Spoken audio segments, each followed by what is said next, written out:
dipasihan kesempatan tiasa ngalengkah ka ieu majelis dina raraga silaturahmi sakantenan talabul ilmi. Mudah-mudahan ngalengkahna urang dibeunteun ku Allah dina ibadah silaturahmi sareng kenging ridho ti Allah Subhanahu wa taala. Amin.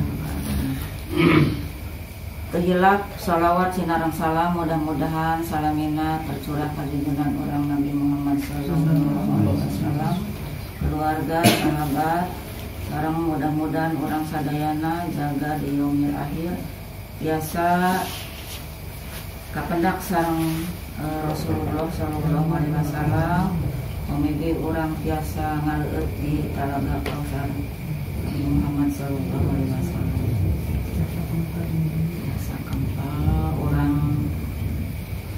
Jamaah urang sakeluarga mudah-mudahan jaga tiasa kempal di surgana Allah Subhanahu wa taala.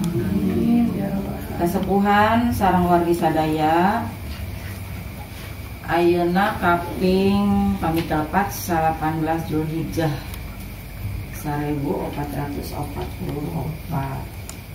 10 dinten kapengker urang parantos ngalaksanakeun ibadah kurban, di mana ibadah kurban eta salah sawios ibadah unggulan dina 10 hari awal bulan Zulhijjah. Manawi kitu nya Mang Haji. Salah sawios ibadah unggulan dina 10 hari awal bulan Zulhijjah. Tangtosna para wargi sadaya pada uninga anu utami pisan mah dina sasi Zulhijjah teh ibadah haji sakumaha ayeuna nuku sadarek-sadarek urang nuju di parantos rengse dilaksanakeun. Mudah-mudahan kanggo tahun payun oge urang sadaya tiasa ngalaksanakeun ibadah kurban. Amin ya rabbal alamin. Mudah-mudahan aya rezekina urang sadaya kanggo nyumponan kewajiban ti Allah Subhanahu wa taala nyaeta ibadah kurban. Insyaallah 10 dinten deui kapayun urang teh tos bade gentos tahun. Gentos tahun dina tahun Hijriyah. Insyaallah 10 dinten deui. Kayak satu acana dugi ka materi eta bilih aya nu hilap deui utamina murang kali mohon ari bulan kahiji dina tahun Hijriah teh naon nya deui lah emot teu terang teu hilap deui nya. Nah nu kahiji sasi Muharram, kadua Safar, katilu Rabiul Akhir, Jumadil Awal, Jumadil Akhir, Rajab, Sya'ban, Ramadan, Syawal, Dzulqa'dah, Dzulhijjah. Janten Dzulhijjah teh sasi anu terakhir dina tahun Hijriyah. Janten ayeuna teh tos 10 dinten deui teh seep sasi Zulhijjah dina tahun 1444. Tangtosna 10 dinten deui mah urang teh tos ngalengkah ka tahun 1445 Hijriah. Eta sasi anu kahiji sasi Muharram. Anu kaitan sareng sasi Muharram aya dina surat At-Taubah ayat 36 anu unggalna a'udzubillahi minasyaitonirrajim. Inna iddatasyuhuri indallahi 12 syahran fi kitabillahi yauma khalaqas samawati wal arda minha arba'atun hurum dzalika dinul qayyim fala tadlimu fihinna anfusakum wa qatilul musyrikina kafatan kama yuqatilunakum kafah wa'lamu annallaha ma'al muttaqin.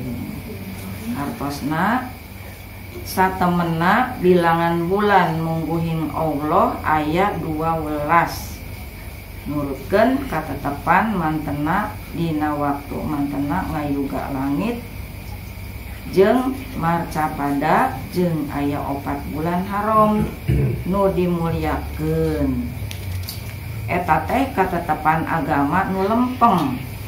Omat maraneh ulah rek nganiaya diri maraneh dina bulan haram jeung pek perangan sakumna jalma musyrik saperti maranehna geus merangan maraneh sarerea jeung sing nyaho Allah teh nyarengan jalma-jalma nu tarakwa.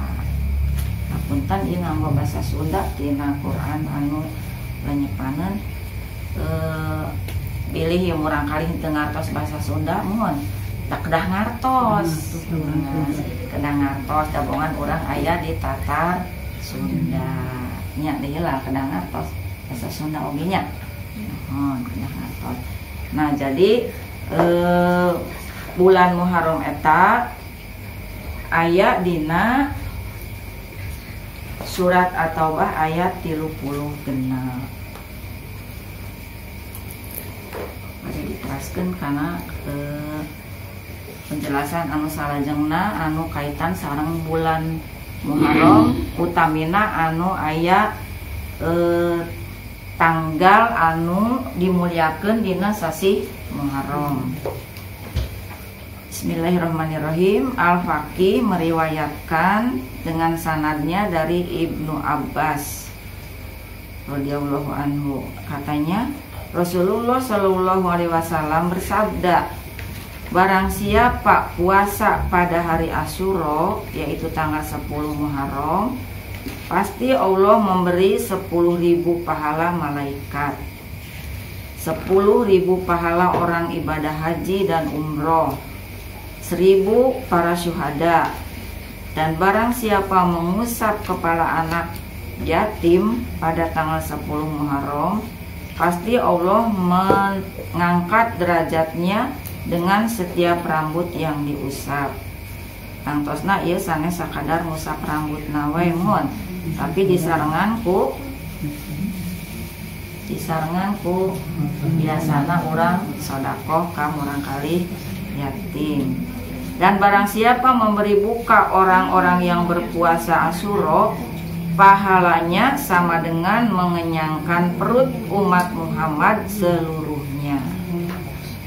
Sakitu meunang puasa 1 hari pada 10 Asyura itu pahalanya sama dengan kita mengenyangkan seluruh umat Muhammad.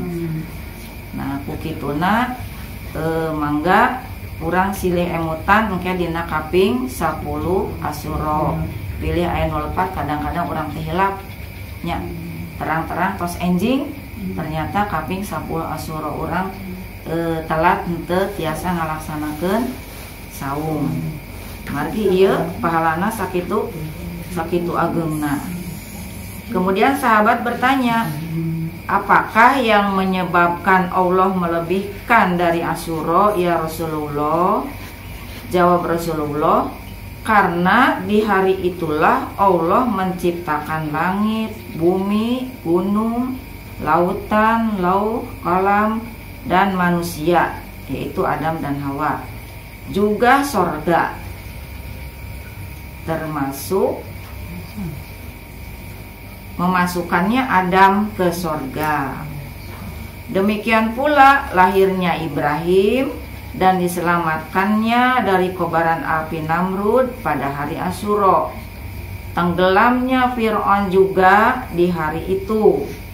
Nabi Ayub disembuhkan dari penyakit tahunannya juga di hari itu.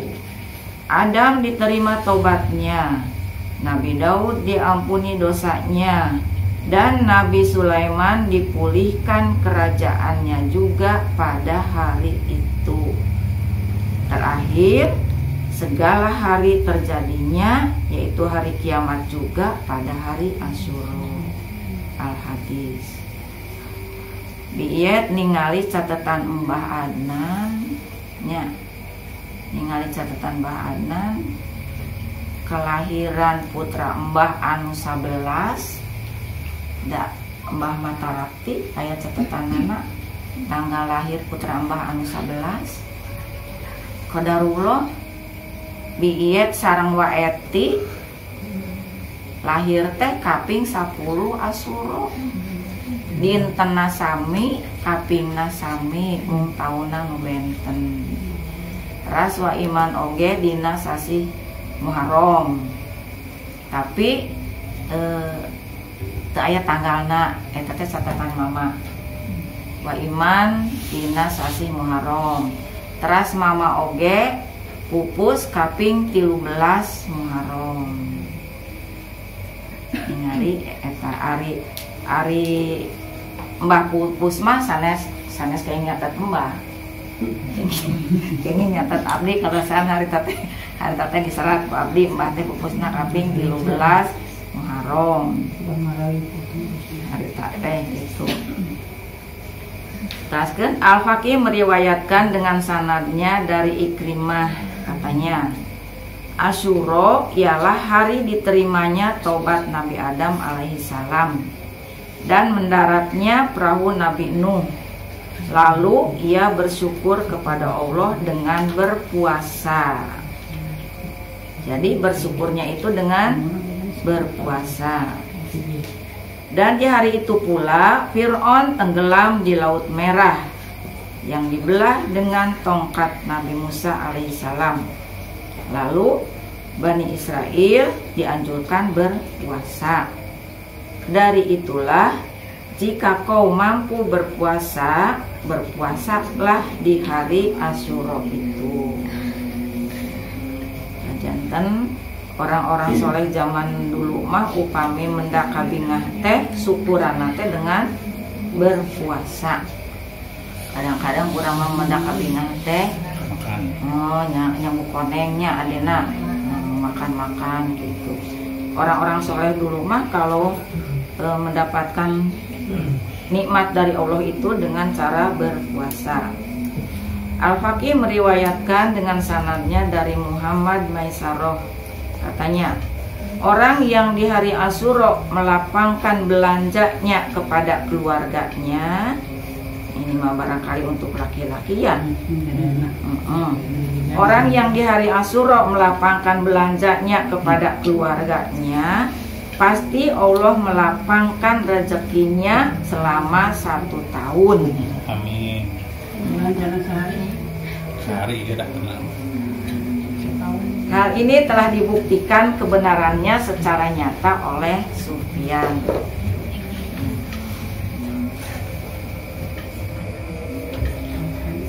Ajan.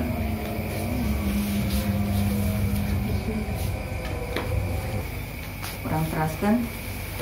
Kata Sa'id Jubair dari Ibnu Abbas radhiyallahu anhu katanya, sewaktu Nabi Shallallahu alaihi wasallam baru hijrah ke Madinah, beliau melihat Yahudi puasa di hari Asyura. Lalu bertanya kepada mereka. Jawab mereka, pada hari ini Allah memenangkan Musa dan Bani Israel terhadap Fir'aun dan bala tentaranya. Maka patutlah kami mengagungkannya dengan berpuasa. Kemudian Rasulullah bersabda, kamilah yang lebih patut mengikuti jejak Musa daripada kamu. Dan beliau, yaitu Rasulullah, menganjurkan para sahabat melakukan puasa. Al-Hadis. Al-Faqih dalam keterangannya disebut Asyura karena persis hari ke-10 Muharram. Tetapi ada pendapat lain disebut demikian karena para nabi dimuliakan dengan 10 kehormatan, yaitu yang pertama diterimanya taubat Nabi Adam alaihissalam, yang kedua diangkatnya derajat Nabi Idris alaihissalam, ketiga mendaratnya kapal Nabi Nuh alaihissalam, 4 dilahirkan dan dilantiknya Nabi Ibrahim selaku Khalilullah serta diselamatkan dari kobaran api Namrud. 5. Diterimanya taubat Nabi Daud alaihissalam. 6. Diangkatnya Nabi Isa alaihissalam ke langit. 7. Diselamatkannya Nabi Musa alaihissalam. 8. Ditenggelamkannya Fir'aun. 9. Dikeluarkannya Nabi Yunus alaihissalam dari dalam perut ikan. 10. Dikembalikannya kerajaan Nabi Sulaiman alaihissalam. Masih ada pendapat lain, disebut Asyura karena adanya 10 kehormatan bagi umat Muhammad, yaitu yang pertama, bulan Rajab dijadikan bulan kemuliaan umat ini melebihi umat yang lainnya. Kedua, bulan Sya'ban dijadikan bulan kemuliaan Nabi Muhammad melebihi nabi-nabi yang lain. 3. Bulan Ramadan melebihi keutamaan bulan yang lainnya, sebagaimana Allah mengungguli semua makhluknya. 4. Malam Lailatul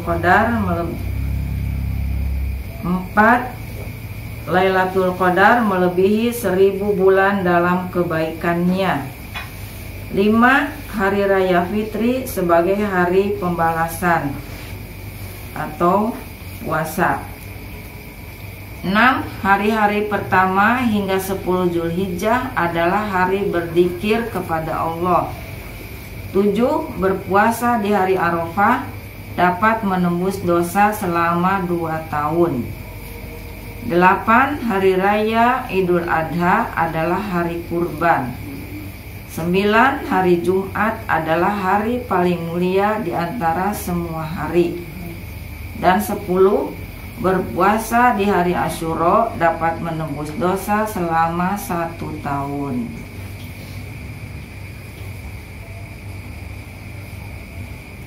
Setiapnya adalah suatu kemuliaan dari Allah yang diberikan kepada umat Muhammad demi tertebusnya dosa dan kebersihan mereka.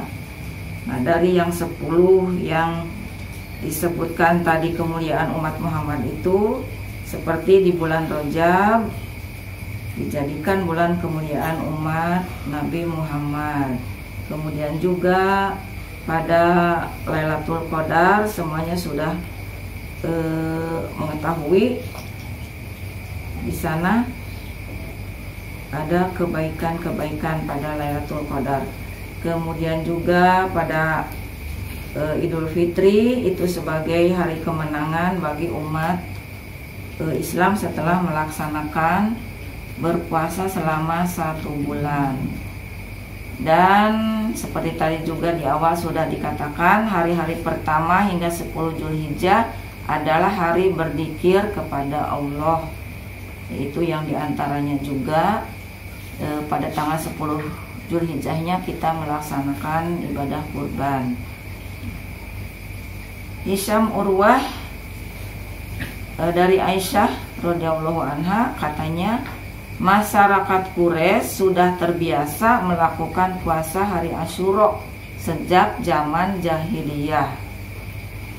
Demikian pula Nabi Shallallahu Alaihi Wasallam melakukan puasa sejak di Mekah hingga ke Madinah atau sesudah hijrah. Kemudian Nabi bersabda, dulu aku pernah memerintah kalian berpuasa Asyura dengan wajib. Sekarang terserah kepada kalian, siapa melakukannya boleh dan yang tidak juga boleh. Berarti ada perubahan hukum dari wajib menjadi sunnah. Al-Hadis. Aisyah radhiyallahu anha berkata, hari Asyura ialah tanggal 9 Muharram. Dan ada pendapat lain mengatakan tanggal 11 Muharram. Tetapi umumnya tepat tanggal 10 Muharram. Dan sunnah melakukan puasa pada tanggal 9.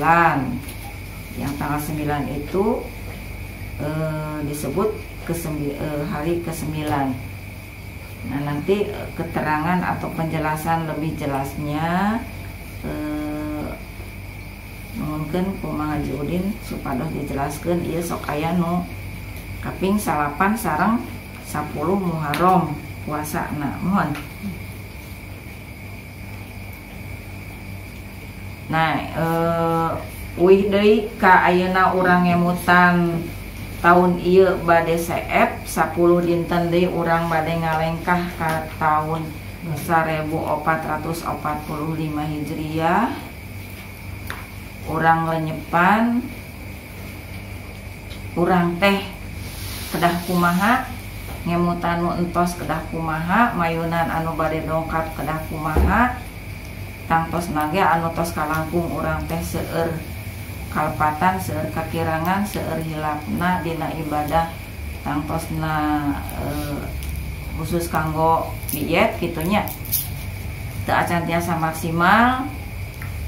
Nah, pamugi engke Mang Haji Udin tiasa mekelan ka urang sadaya kanggo kapayuna mayunan tahun anu enggal teh urang kedah kumaha utamina kanggo urang anu tos di atas 60 nya wajiana tos di atas 60 tangtos nage urang teh sasa teh da moal 30 tahun deui pantennya mah. Moal 30 tahun deui. Nah, hoyong dipekelan ku Mang Haji Udin kapayuna teh kumaha ieu teh da ibadah teh asa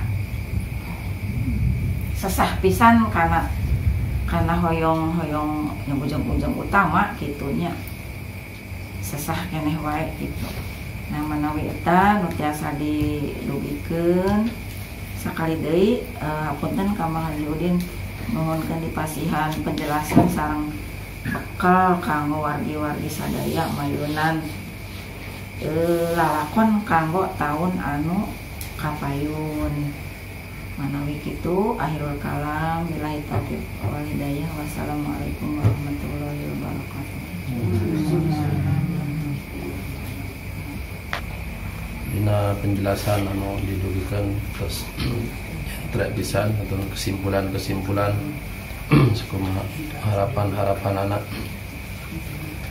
Pertama, dina pergantian waktu Allah Subhanahu wa taala masih tuntunan di Al-Qur'an di surat anu paling pendek sebetulnya. Surat Al-Asr. Allah sumpah, a'udzubillahi minasyaitonir rajim, wal 'asri innal insana lafi khusrin illa alladziina amanu wa 'amilus solihati wa tawasaw bil haqqi wa tawasaw bis sabri. Demi masa, demi waktu, semuanya manusia ada dalam kerugian. Lafi husrin, benar-benar disebut lafi husrin, benar-benar ada dalam kerugian. Kecuali illal ladzina amanu, bekalna supaya terugi illal ladzina amanu, saya terugi bekalna iman, wa amilus solihat, beramal soleh. Bekal kedua amal soleh. Bekal ketiga watawasaw bil haqqi, saling mewasiatkan kebenaran. Watawasaw bis sabri, saling mewasiatkan kesabaran. Ini bekal yang paling utama. Satu keimanan dimantapkan lagi pada Allah Subhanahu wa taala. Memantapkan iman biasanya dengan mengalahkan nafsu biasanya. Jadi kalau sedang dipanggil Allah, ya dahulukan panggilan Allah. Panggilan Allah bukan hanya adzan. Kalau diberi rezeki usaha, misalnya usaha maju, berarti kita diberi kesempatan untuk dapat pahala dari situ. Besarkan Allah dari itu. kalau kita diberi ilmu, ya Allah berarti memberi kesempatan kita untuk berpahala dari situ. Besarkan Allah ilmunya, manfaatkan. Dilihat dari semua ibadah, ujungnya la'allakum tashkurun, untuk bersyukur. Jadi karunia Allah dikembalikan ke Allah lagi itu. Jadi, apa yang kita dapat dari Allah, ilmu, harta, tenaga, apapun, dikembalikan lagi ke Allah Subhanahu wa taala. Sebab kita hanya dipinjami, si pinjam. Karena Allah mengambil lagi dari kita itu dua, ya.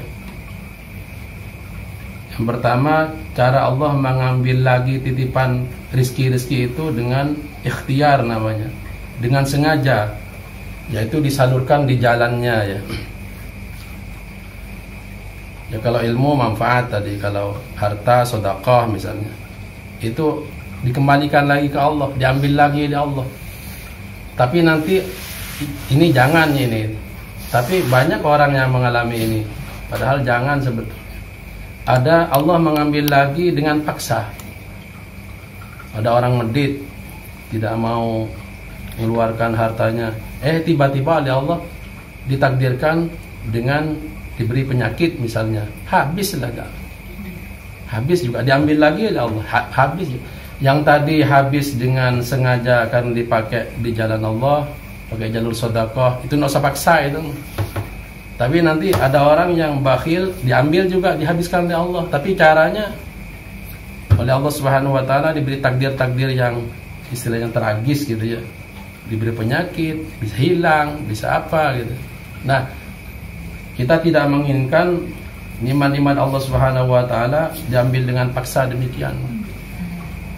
Ya, biasanya yang disebut iman itu biasanya mendahulukan ya perintah Allah Subhanahu wa taala itu, ya, dibandingkan nafsu-nafsu kita.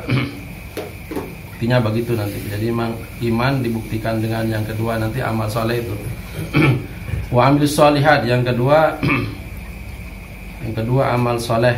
Amal soleh ya tingkatkan, biar bisa ditingkatkan. Yang masih muda-muda tingkatkan banyaknya, ya, kuantitasnya. Juga yang tua-tua juga kalau bisa, ya. Kalau tidak bisa meningkatkan kuantitas, banyaknya, terutama yang sudah berumur gitu, ya, tingkatkan kualitas. Diilmui maksudnya, diilmui. Kan meningkatkan ibadah itu kan dengan keimanan, dengan keilmuan. Yarfa'illahu alladhina amanu minkum walladhina utul ilma darajat. Ilmui. Jadi meningkatkan amal soleh bisa dengan meningkatkan kuantitasnya. Ini yang masih kuat-kuat tenaganya. Kalau sudah tua 40-50 tahun ke atas, itu keinginan berdiri lama dalam sholat itu kadang tidak mungkin kan, karena sudah kesehatan, ya, dibatasi oleh Allah Subhanahu wa taala. Ada yang urat asam urat, ya,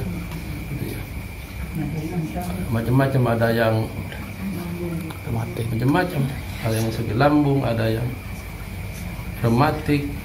Jadi untuk lama aja berdiri waktu sholat itu sudah kecil kemungkinan, ya.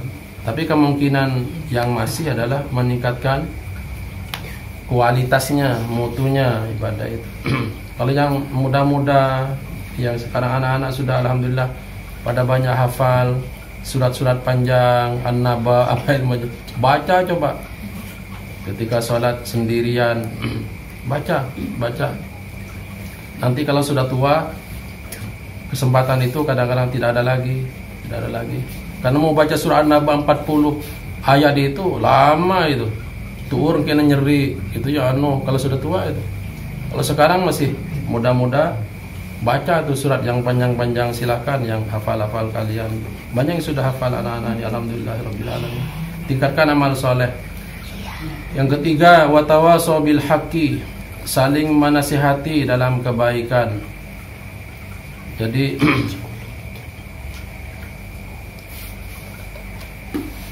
Jadi angkat sini Mas. saling menasihati dalam kebaikan, yang mau ditegur gitu ya, tegur sapa gitu ya. Jangan memandang ukuran umur, tapi tetap kalau yang lebih muda, kalau menegur yang lebih tua dengan sopan gitu ya. Dan yang muda kalau ditegur oleh yang lebih tua harus mau. Sebab kalau menasihati itu di Quran hubungan lagi dengan yang nomor satu, dengan keimanan.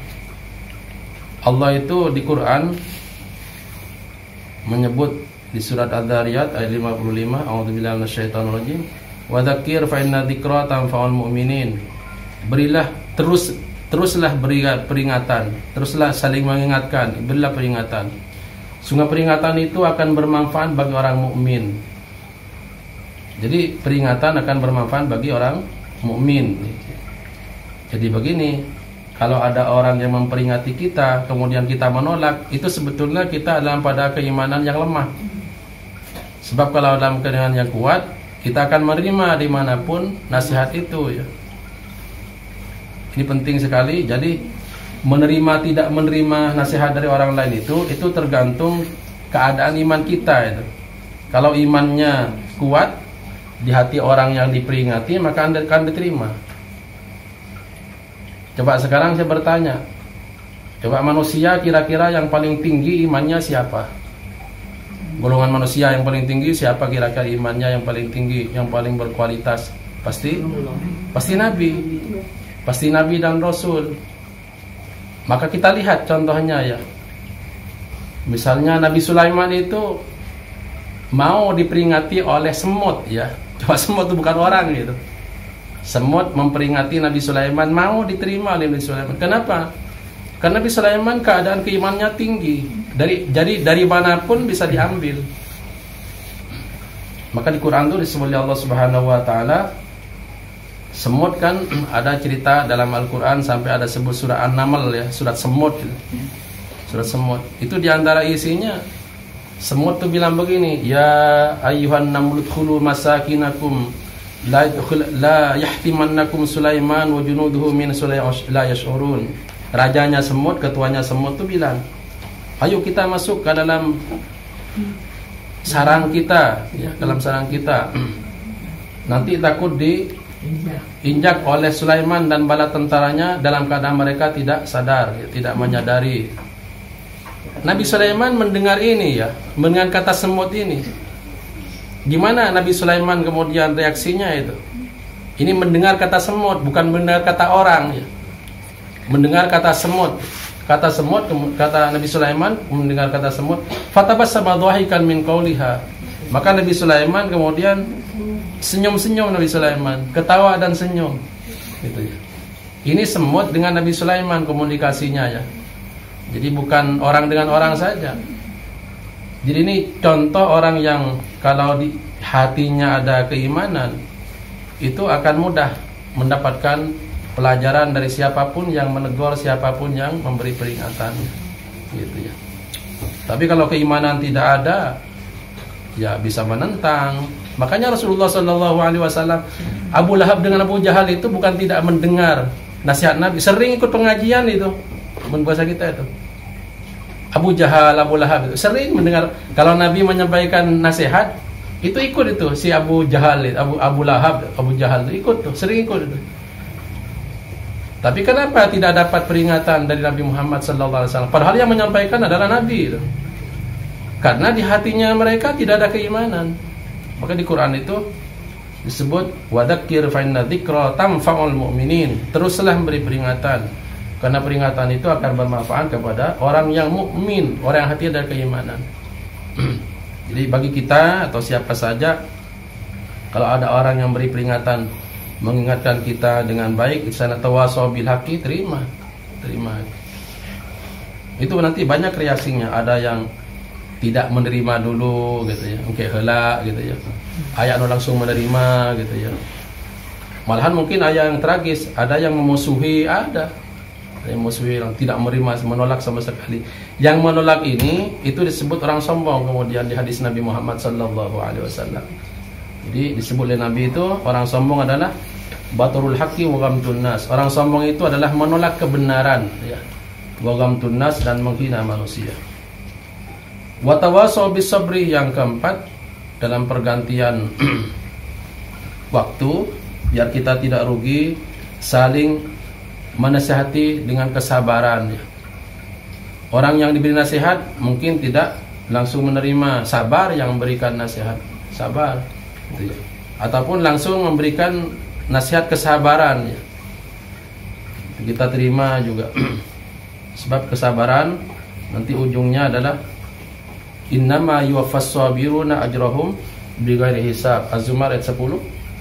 Sungguhnya Allah akan memenuhi pahalanya bagi orang sabar dengan pahala yang bighairi hisab, tanpa batas istilahnya. Pahalanya sabar itu tanpa batas, istilahnya unlimited istilahnya.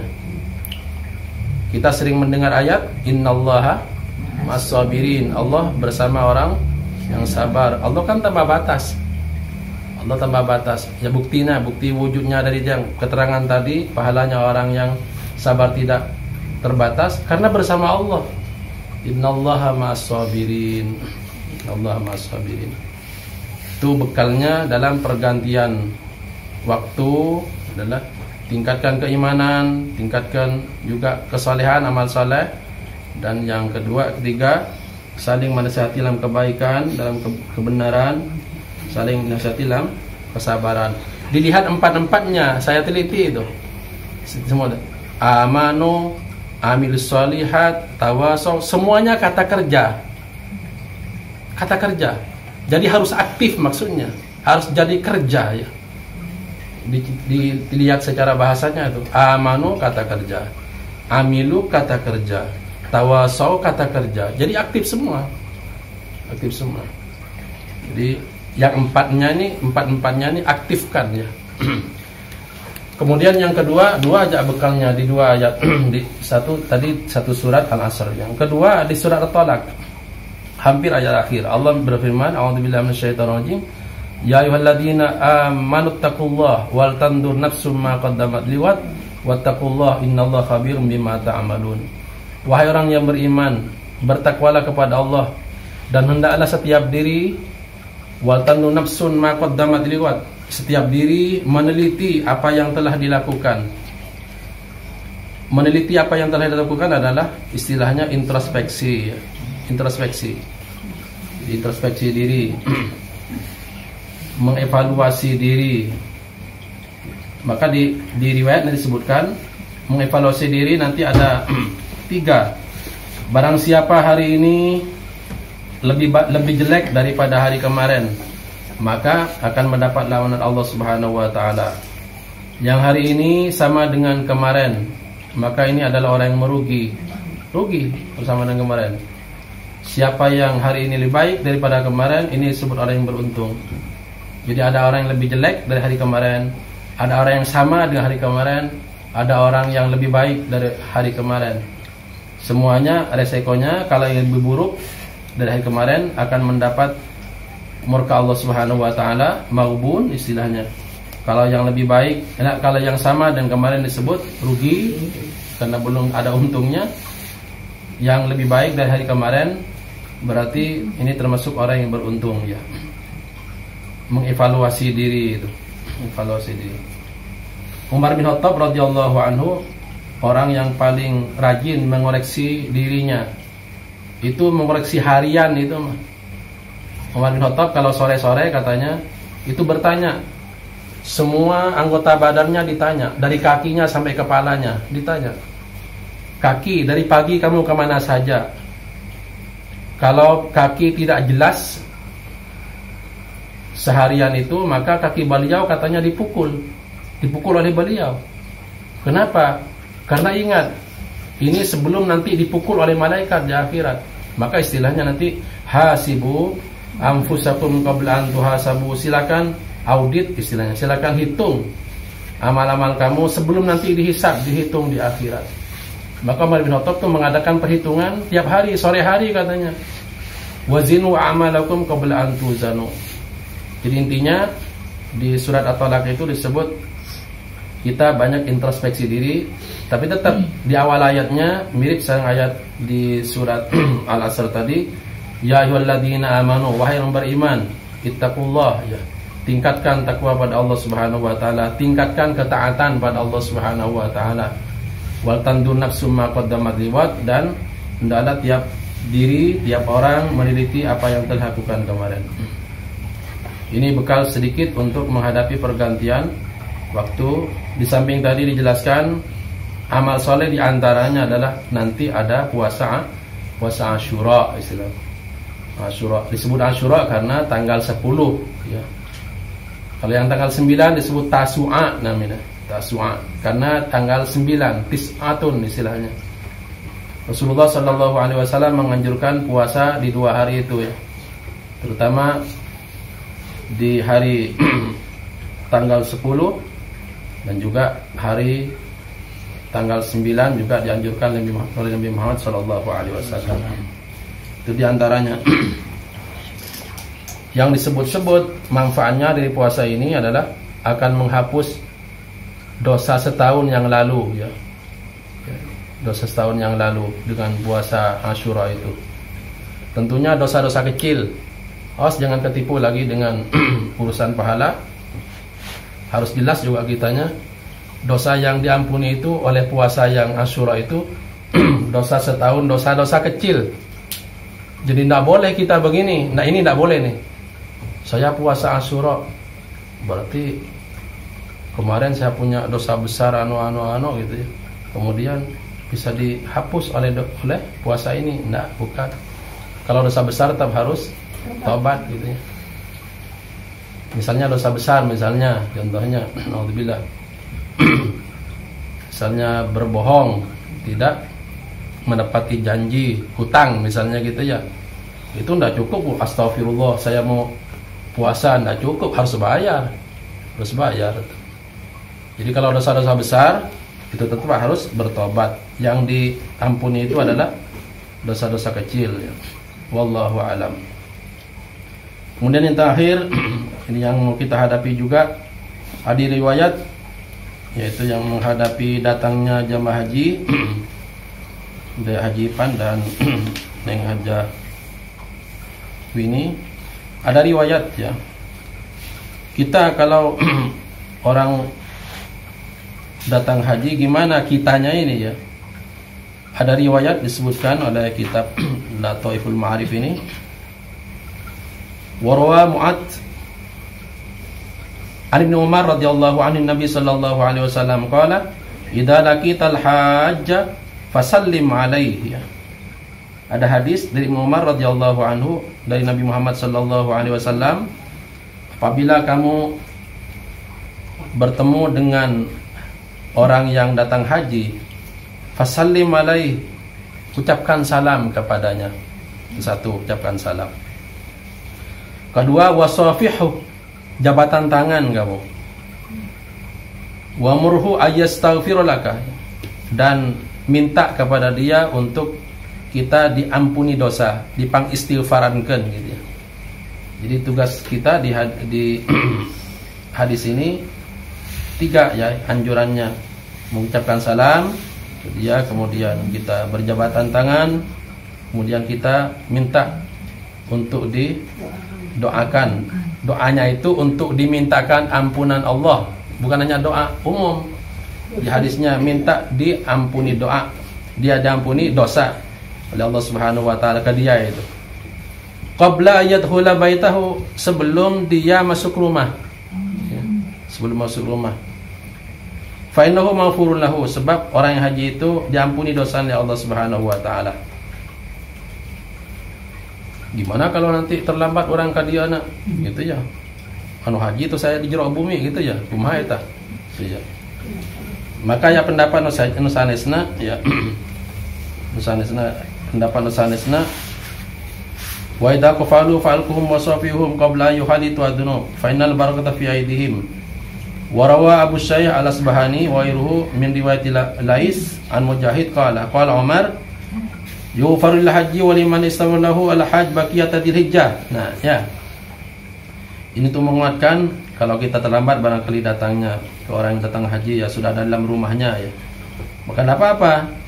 Sebab memintakan istighfar bagi orang yang baru haji itu terus berlangsung lama di hari-hari sisa bulan Dzulhijjah, di sisa hari bulan Muharram, dan di sisa hari bulan Safar, juga wasrin min Rabiul Awal, sampai tanggal 10 bulan Mulut gitu ya.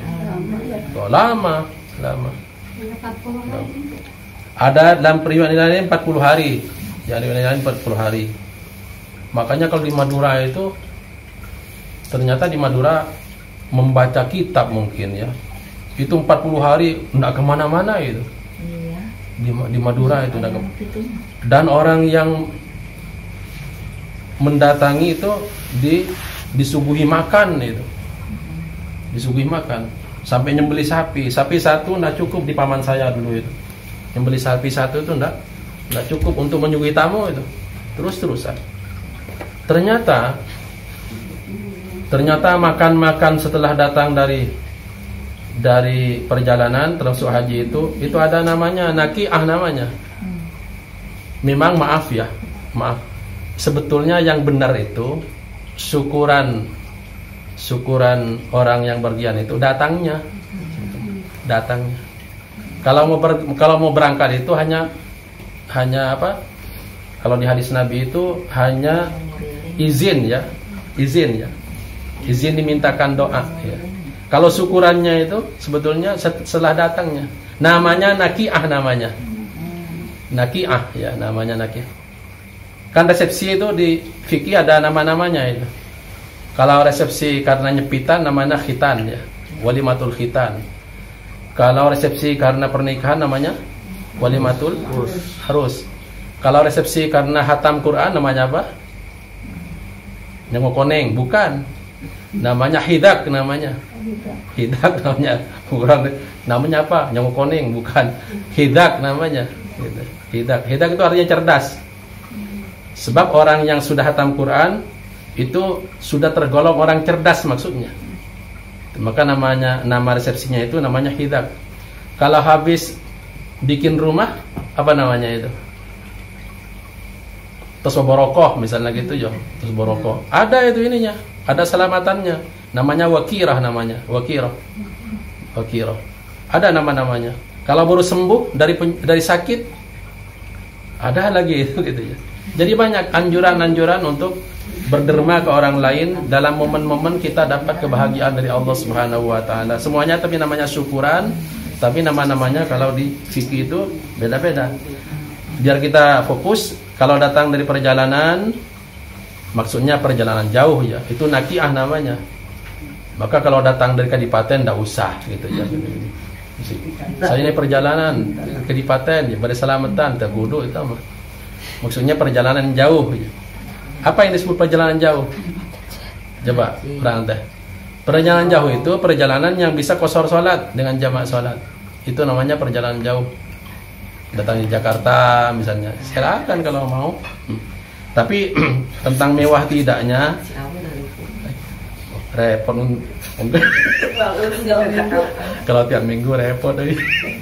Karena di depan saya ada bolak-balik ke Jakarta. Tapi maksudnya begini, bukan berarti harus makan apa itu botram gitu, enggak. Pokoknya nama makanan yang disuguhkan setelah datang dari perjalanan, mau sedikit mau banyak, itu namanya nakiah ya, namanya nakiah. Iya. Namanya itu. Walaupun hanya misalnya tahu Sumedang, nakiah namanya itu. Paling tidak bawa oleh-oleh gitu. Tak gitu. Oleh-oleh gitu. Namanya nakiah namanya. Itu dianjurkan. Kenapa? Karena kita sudah diberi keselamatan oleh Allah Subhanahu wa taala, syukur atas keselamatan kita. Nakiah namanya. Bukan berarti harus tadi itu harus mewah bukan. Pokoknya makanan karena syukuran ya. Syukuran datang perjalanan namanya nakiah ya. Syukuran karena pernikahan namanya walimatul arus. Ingat walimatul arus itu ya bagaimana kemampuan juga. Nabi itu setelah ingat saya, Nabi pernah resepsi itu hanya masak-masak ya, masak-masak bimuddaini min tamri bimuddaini min syair kalau nggak keliru ya. Nabi masak-masak kalau bahasa kita dengan 2 mud 2 kilo lah, gampangnya bahasa kita lah. 2 kilo gandum ya. 2 bahasa orang gampangnya 2 mud itu sebetulnya enggak sampai 2 kilo. 2 liter beas gitu ya. Segitu. Jadi bagaimanakah kemampuan saat itu ya. Tapi Nabi juga nanti mencontohkan yang mewah juga. Karena Nabi pernah memberikan mahar ke istrinya yang pertama itu siapa? Khadijah. Itu 20 unta dengan 12 on emas. Gitu ya. Coba itu 12 on emas berapa itu? 1,2 kilo gitu ya. Bukan 5 gram gitu ya. Jadi maksudnya gini, Nabi yang mewah mencontohkan, tapi Nabi yang sederhana juga mencontohkan agar umatnya kan tidak sama keadaannya, agar mudah umatnya melaksanakan anjuran-anjuran sunnah-sunnah Nabi Muhammad sallallahu alaihi wasallam. Maka di Al-Qur'an banyak sekali ayat bahwa kita ini fattaqullaha mastata'tum wattaqullaha mastata'tum, kita bertakwa kepada Allah, melaksanakan ketaatan semampu kita, la yukallifullahu nafsan illa wus'aha. Banyak sekali ayat-ayatnya ini. Islam bukan agama yang sulit, tapi Islam ini agama yang mudah ya. Ini yang bisa disampaikan. Jadi kembali, kalau untuk menghadapi pergantian waktu Al-Asr itu di surat Al-Asr 4 modalnya ininya. Iman, amal saleh, saling mewasiatkan kepada kebaikan dan saling mewasiatkan kesabaran. Kemudian di surat Tolak kita banyak introspeksi diri. Kemudian yang terakhir, untuk menghadapi yang mau datang jamaah haji, kita ada anjuran dari Nabi Muhammad sallallahu alaihi wasallam untuk mengucapkan salam ke mereka, kemudian kita berjabatan dengan mereka, dan kita minta didoakan agar diampuni dosa-dosa kita oleh Allah Subhanahu wa taala. Yang waktunya beragam, sampai waktunya yang paling panjang nanti sampai wa ashrin min Rabiul Awal, sampai tanggal 10 bulan Mulut gitu ya, untuk dimintakan doa orang yang datang haji, doa tentang pengampunan dosa. Mudah-mudahan manfaat. Mudah-mudahan Allah Subhanahu wa taala memberikan kita taufik untuk lebih baik dan beramal. Mudah-mudahan banyak hikmah yang kita dapat. Subhanakallah bihamdik, asyhadu an la ilaha illa anta astaghfiruka wa atubu ilaik. Allahumma allimna ma yanfa'una wanfa'na bima 'allamtana. Allahumma hdina wa waffiqna ila ma huwa khair. Ihdinas siratal mustaqim. Subhanakallah bihamdik, asyhadu an la ilaha illa anta astaghfiruka wa atubu ilaik. Assalamualaikum warahmatullahi wabarakatuh.